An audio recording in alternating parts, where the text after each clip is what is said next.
저희는 1월, 2월 동안 출애굽기를 살펴봤습니다. 출애굽기 내용은 그런 거였어요. 하나님이 400년의 노예 생활을 계획한 이유가 뭐냐? 출애굽을 하신 이유가 뭐냐? 그들이 시내산까지 오면서 하나님이 수많은 기적과 이적을 베푸신 이유가 뭐냐? 이유는 단 하나입니다. 하나님이 누구신가? 그분을 믿도록 하기 위한 것 때문에 하나님이 그 일을 하셨다는 이야기를 우리가 살펴봤었고, 지난 한 달 3월 달 동안은 신명기의 말씀을 통해서 내가 하나님과의 관계를 맺고 사는 게 뭔가, 하나님의 말씀을 알고 율법을 지킨다는 게 뭔가, 그리고 그것 속에서 하나님께서 내게 원하시는 게 뭔가, 이런 걸 통해서 말씀을 지켜 순종하는 것, 가나안 땅 들어가는 것, 그건 단지 복받기 위해, 저주 피하기 위해, 하나님이 약속한 건 풍성한 건 누리기 위해 이런 게 아니라 그걸 통해서 하나님과의 온전한 관계를 맺어가는 게 구원받은 우리의 삶이요, 하나님의 택함받은 자녀의 삶이라, 이런 부분들을 우리가 3월 한 달 동안 살펴봤었습니다. 4월 한 달 동안은 사순절 기간과 또 부활절과 여러 가지 그 절기에 대한 부분들 때문에 예수님과 관계되어져서 우리의 신앙을 돌아보는 시간들을 좀 살펴보려고 합니다. 내가 예수님을 믿는다고 할 때 잘 믿는다는 게 정말 뭔가, 난 예수님을 안다고 할 때 난 정말 뭔가를 중요하게 여겨야 하는가, 신앙생활하면서 내가 정말 내 인생의 초점이 어디에 있어야 하는가, 이런 부분들을 4월 한 달 동안 예수님의 그 여러 가지 사건을 통해서 함께 나눠보려고 합니다. 오늘은 그 첫 시간으로 함께 읽은 말씀을 가지고 우리가 생각의 차이가 다른 결과를 만든다, 이런 이야기를 함께 나눠보려고 합니다. 뭘 한다고요? 생각의 차이가 다른 결과를 낳는다 하는 이야기예요. 오늘 말씀을 통해서 나는 어떤 생각을 가지고 예수님 믿는가, 나는 정말 어떤 생각을 가지고 신앙생활 하는가 점검해보는 시간 되시기를 주님의 이름으로 축원합니다. 그리고 여러분의 초점이 하나님이 원하는 그런 신앙에 초점 맞춰지는 귀한 시간 될 수 있기를 주님의 이름으로 축원합니다. 첫 번째 함께 나누려고 하는 것은 차이의 이유가 무엇인가 하는 겁니다. 오늘 우리가 읽은 이 사건은 하나입니다. 이 하나에 두 사람을 나누어서 설명하고 비교하고 있습니다. 이 사람이 다른 걸 본 게 아니에요. 똑같은 걸 봤고 똑같은 방에 있었고 똑같은 분을 믿는다고 하고 똑같은 분을 따라다니는 사람들인 겁니다. 그런데 이 두 사람이 똑같은 환경, 똑같은 상황, 똑같은 분을 믿고 똑같은 분을 따라다니는데 이들의 생각과 그들이 행한 것은 완전히 다릅니다. 그리고 그것에 대해서 오늘 예수님이 평가하시는 평가가 다릅니다. 그거는 그들이 예수님을 믿는다고 하는 그것이 그들 안에 초점이 바로 세워진 사람과 그렇지 않은 사람의 차이 때문에 일어난 겁니다. 그리고 하나님은 그 차이에 분명히 그대로 일하시고 역사하신다라고 성경은 가르쳐주고 있습니다. 그 차이의 이유는 뭘까 하는 겁니다. 오늘 우리가 읽은 말씀은 예수님이 이 나병 환자에 걸린 시몬이라는 집에 가서 식사를 하시게 됐습니다. 식사를 하고 있는 게 가운데 식사한 중간쯤 됐는데 마리아라는 여자가 와서 예수님의 머리에 갑자기 향유를 부었어요. 여러분 누가 식사하고 있는데 아무리 좋은 거라고 식사하고 있는데 여러분 머리에다 뭐 부으면은 감사하죠. 이 향유가 굉장히 비싸고 좋은 거란 말이에요. 뭐 요즘에 제일 비싼 향수가 뭐예요? 샤넬 넘버 5잖아요. 뭐 요만한 거 말고 이따만한 거 여러분 식사하고 있는데 누가 와서 이렇게 떼서 쫙 부었어요. 그러면 감사합니다 그러죠. 막 이게 막 흐르고 막 이러면서 막 아유 나한테 이렇게 비싼 거를 이 샤넬 넘버 5를 이렇게 해주시다니 아이고 감사합니다. 그러세요? 그러실 건가 본데요. 아마 깜짝 놀라고 화를 낼 것 같아요. 뭐 하는 거냐고 도대체. 아무리 비싸고 좋은 거를 떠나가지고 지금 밥 먹고 있는데 식사 중간에 도대체 뭐 하는 거냐고 이런 이야기를 하고도 남을 것 같아요. 근데 이 오늘 마리아라는 여자가 그 일을 했어요. 이 마리아는 누군가 하면 여러분이 잘 알고 있는 나사로의 여동생입니다. 나사로의 여동생 마리아가 예수님이 식사하는데 아니 좀 할 거면은 식사 전에 하든지 식사 끝나고 하든지 그럴 수 있잖아요. 근데 왜 식사 중간에 갑자기 그거를 부어가지고 분위기 다 망쳐버리고 갑자기 예수님의 제자 하나가 뭐 하는 짓이야! 막 소리 지르고 분위기 싸하게 만들었을까요? 그리고 이 여인의 한 것에 대해서 제자 하나는 울분을 토합니다. 뭐라고 울분을 토해요? 야, 그 비싼 거를 왜 거기다 허비하냐? 이렇게 말하는 거예요. 그 사람 말하는 건 그런 거죠. 야, 그거를 300데나리온에 팔아가지고 가난한 사람을 나눠주면 얼마나 주님이 기뻐하시겠느냐?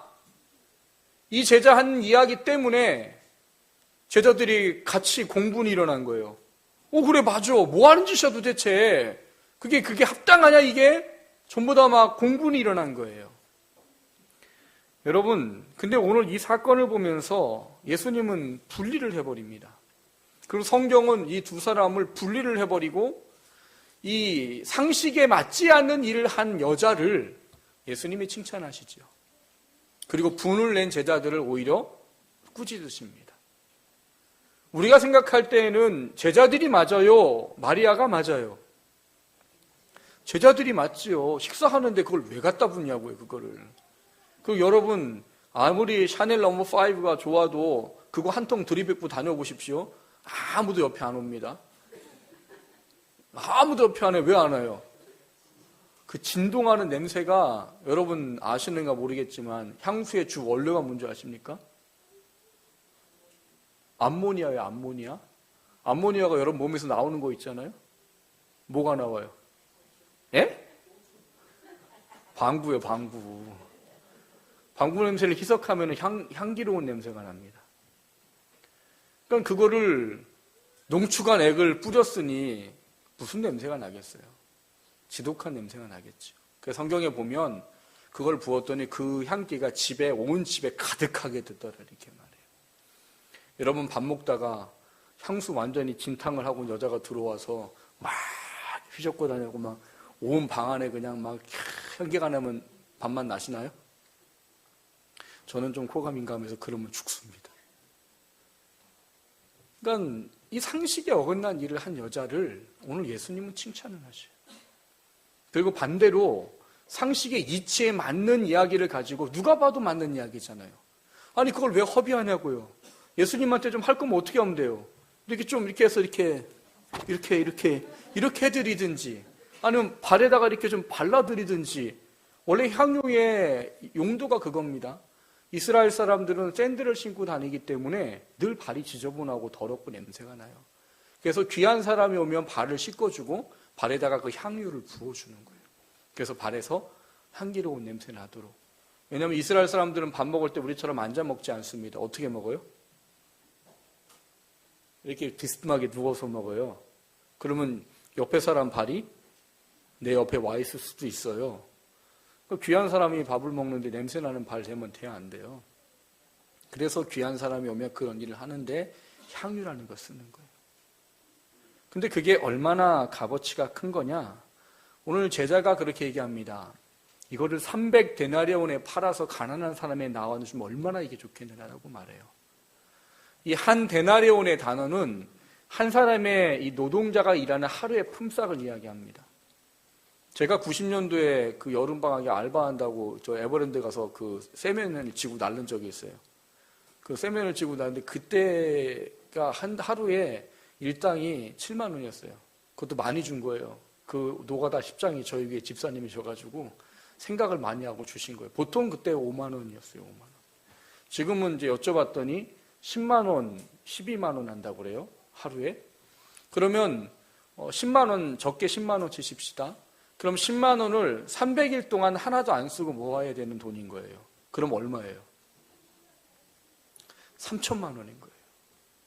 그 여자가 예수님의 머리에 부어버린 그게 가격이 얼마냐? 3천만 원이라고요. 이 향유는 젊은 여자들이라면 다 모으는 겁니다. 왜 그러냐면 고대 근동 사람들은 그 향유를 가지고 자기가 결혼할 때 이 결혼 자금으로 모으던 것이었어요. 그래서 여자들은 대부분 이 향유를 모으고 있어요. 그래서 그걸 가지고 결혼할 때 쓰기 위해서. 그러니까 결혼 자금이 지금 얼마큼 모인 거예요? 3천만 원 모인 거죠. 그러니까 굉장히 오랫동안 모았을 거라는 생각이 듭니다. 근데 그 3천만 원에 해당하는 걸 이 여자가 그냥 부어버렸단 말이에요. 그게 뭐 여러 사람한테 발라주고 막 이런 게 아니라 예수님의 그냥 머리에 부어버렸어요. 그래서 예수님의 온통 그냥 몸이 다 젖어버리는 형상이 돼버렸단 말이에요. 그러니까 제자가 왜 이걸 허비하냐라고 말하는 게 맞는 거지요. 근데 문제는 왜 예수님이 이 제자들에게는 책망을 하시고 이 여인에게는 칭찬과 함께 놀라운 이야기를 하시는가 하는 거예요. 그것은 다른 것 때문이 아닙니다. 그들이 행동한 것에는 그들의 마음이 담겨 있기 때문인 거예요. 마리아란 여자는 예수님을 정말 사랑한 여자입니다. 사랑하기에 이 여인은 사랑하는 사랑이 뭐냐? 그분을 구원자 메시아로 사랑했다라고 보는 게 맞습니다. 왜냐하면 이 여인은 말씀을 사모하는 여자였다는 사실들을 여러분이 다른 사건을 통해서 보셨을 거예요. 말씀을 사모하는 여인이었고, 그리고 이 여인은 예수님이 하시는 얘기를 귀담아 듣고 잊어버리지 않은 여자였다는 사실들을 알 수가 있어요. 왜냐하면 이 사건 이전에 보면 예수님께서 변화산상을 통해서 변화되실 때 모세와 엘리야와 함께 그런 이야기를 나누십니다. 무슨 이야기를 하시느냐? 이제 곧 고난받고 십자가에 죽을 것에 대한 이야기를 나누십니다. 그런 이야기를 나누고 그 뒤로부터 예수님은 틈이 날 때마다 제자들한테, 사람들한테 그런 얘기예요. 내가 곧 이제 죽을 것이다. 왜요? 그것 때문에 오셨으니까. 죽기 위해 오셨기 때문에 그 목적이 이루어져야지만 인류가 구원받기 때문에 예수님은 그 이야기를 틈날 때마다 하시는 거예요. 나는 곧 죽을 거야. 그리고 사흘 만에 다시 살아날 거야. 이 이야기를 기회가 될 때마다 제자들에게 또 함께하는 무리들에게 늘 이야기했어요. 마리아는 이 이야기를 같이 들었던 거지요.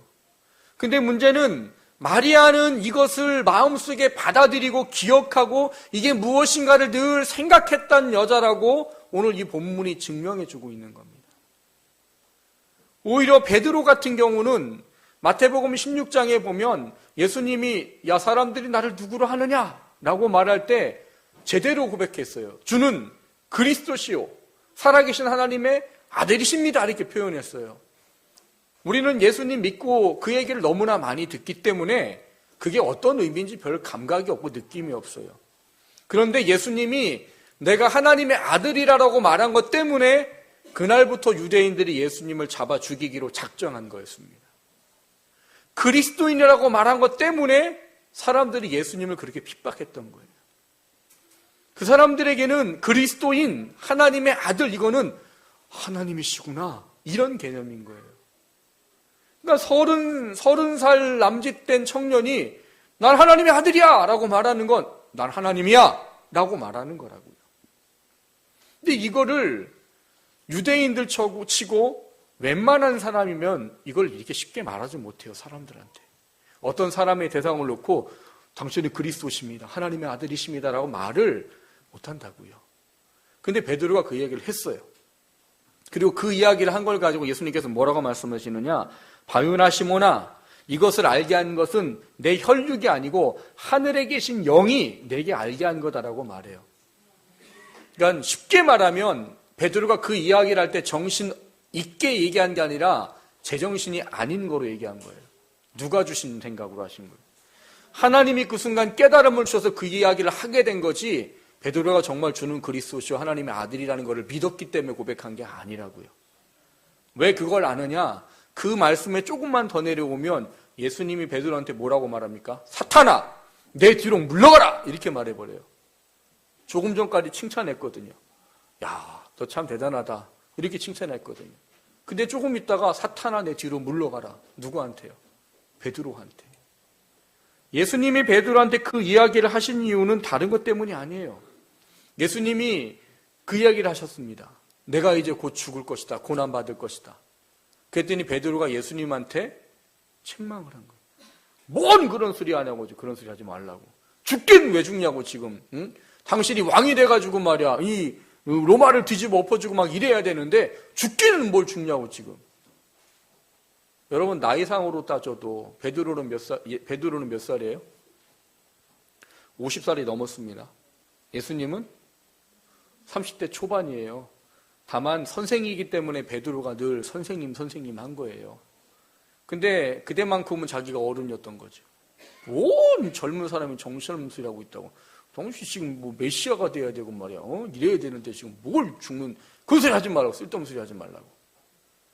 성경에 그런 쪽으로 써 있어요. 원어를 보면 그렇게 강의형 책망하는 쪽으로 써 있습니다. 그 이야기를 하는 것을 보고 예수님 말씀하신 거예요. 사탄아, 네가 사람의 일을 생각하고 하나님의 일을 생각하지 않는구나. 내 뒤로 물러가라. 그렇게 말씀하신 거예요. 똑같은 죽는다는 이야기를 다 들었습니다. 예수님이 마리아만 조용히 부른 게 아니라고요. 마리아만 조용히 불러서 마리아야, 너만 들어라. 나 조금 있다가 죽는다. 알았지? 내가 이 이야기 왜 하는지 알지? 이런 게 아니라고요. 제자들한테 모든 사람한테 똑같이 얘기했어요. 근데 왜 다른 사람들은 예수님의 죽음에 대한 이야기를 가지고 책망하고 한 귀로 듣고 한 귀로 흘려버릴까요? 그들은 예수님이 누군지 그분을 믿는 게 뭔지 그 마음속에 없었기 때문이요. 마리아는 자기가 지금 믿고 따르고자 하는 분이 누군지 분명한 깨달음을 갖고 있었기 때문이에요. 그래서 마리아는 예수님이 죽는다는 것에 대한 부분을 제가 혼자 추론이 그래요. 추론이.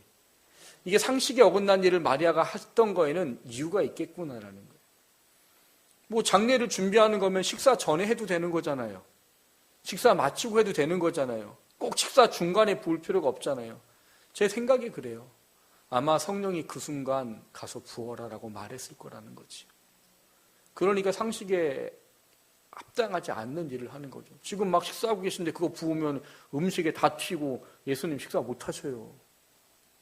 그걸 왜 하겠어요? 마리아의 마음속에 예수님에 대한 믿음이 무엇인지 분명했기에 성령이 그 순간 가서 장례를 예비하도록 이야기했을 가능성이 큽니다.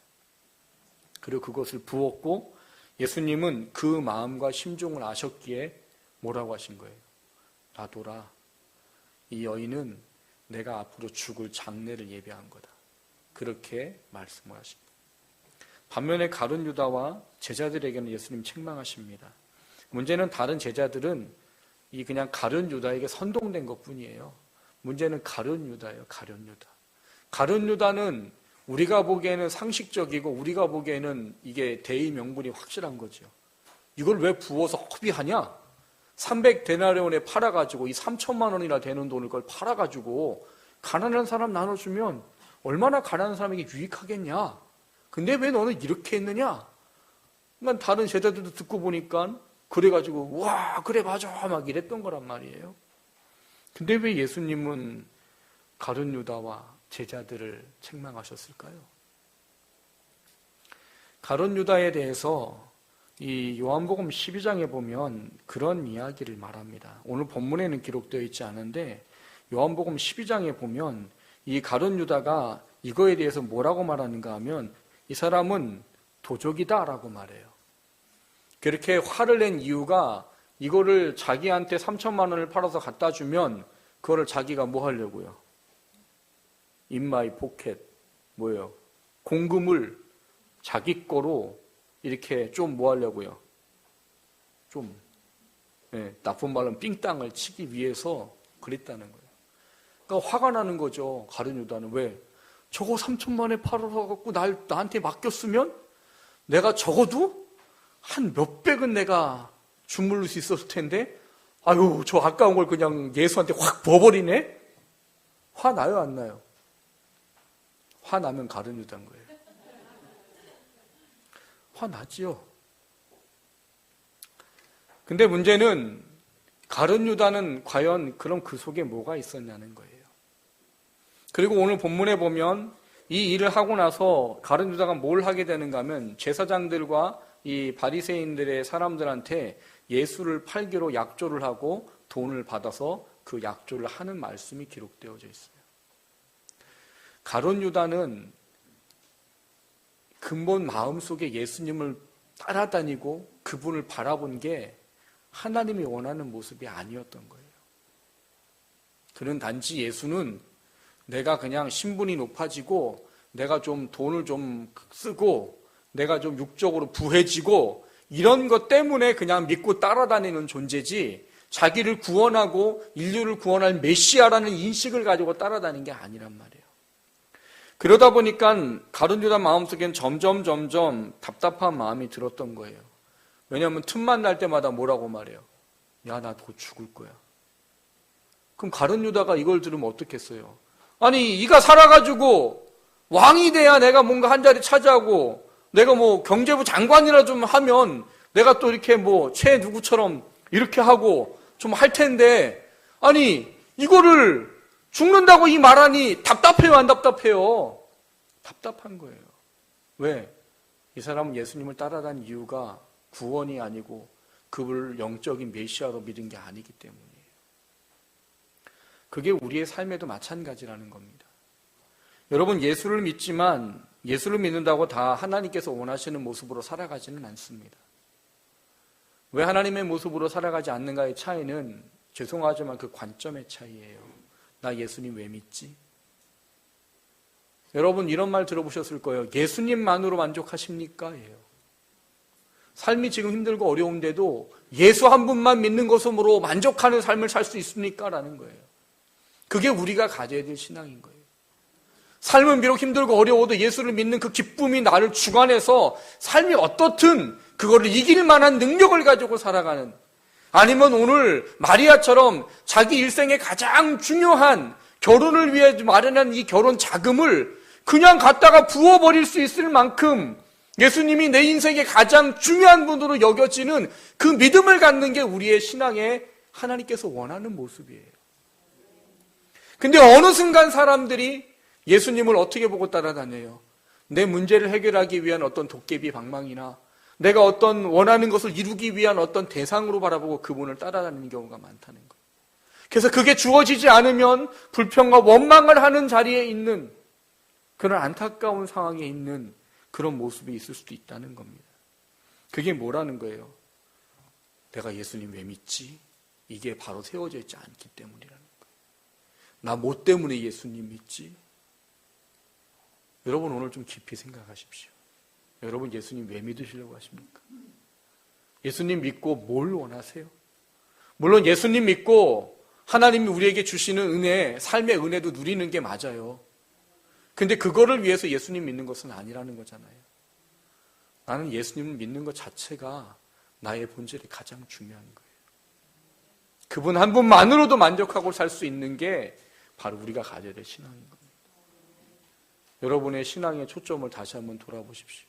혹시 내가 지금 가룟 유다처럼 초점이 세상으로 옮겨져서 있지 않은지, 아니면 마리아처럼 내 초점이 하나님 원하시는 것대로 맞춰져 있는지 돌아보고 바른 것을 세운 우리가 되기를 주님의 이름으로 축원합니다. 두 번째로 나누고자 하는 것은 차이의 결과예요. 여러분, 오늘 본문에 보면 예수님이 이 한 것에 대한 평가를 분명히 다르게 하십니다. 제자들은 여자를 괴롭히지 마라 하고 책망하세요. 그리고 예수님께서 여자한테는 뭐라고 해요? 이 여자가 나한테 좋은 것을 하였느니라. 그리고 이 여자가 한 일은 앞으로 복음이 증거되는 곳마다 이 여자가 한 일을 이야기해서 기념이 되도록 해라, 이렇게 말씀하세요. 이거를 여러분 고스란히 하늘로 가지고 올라가 보십시오. 이 여인이 받을 상이 얼마나 클까요? 뭐 어떤 분은 그렇게 얘기해요. 마리아가 예수님한테, 하나님한테 칭찬받은 이유는 그 비싼 거를 드렸기 때문이라고 얘기해요. 제발 그런 데서 좀 자유 좀 하세요. 뭐 과부에 두렵던 전부를 드렸기 때문에 하나님께서 기뻐한다고.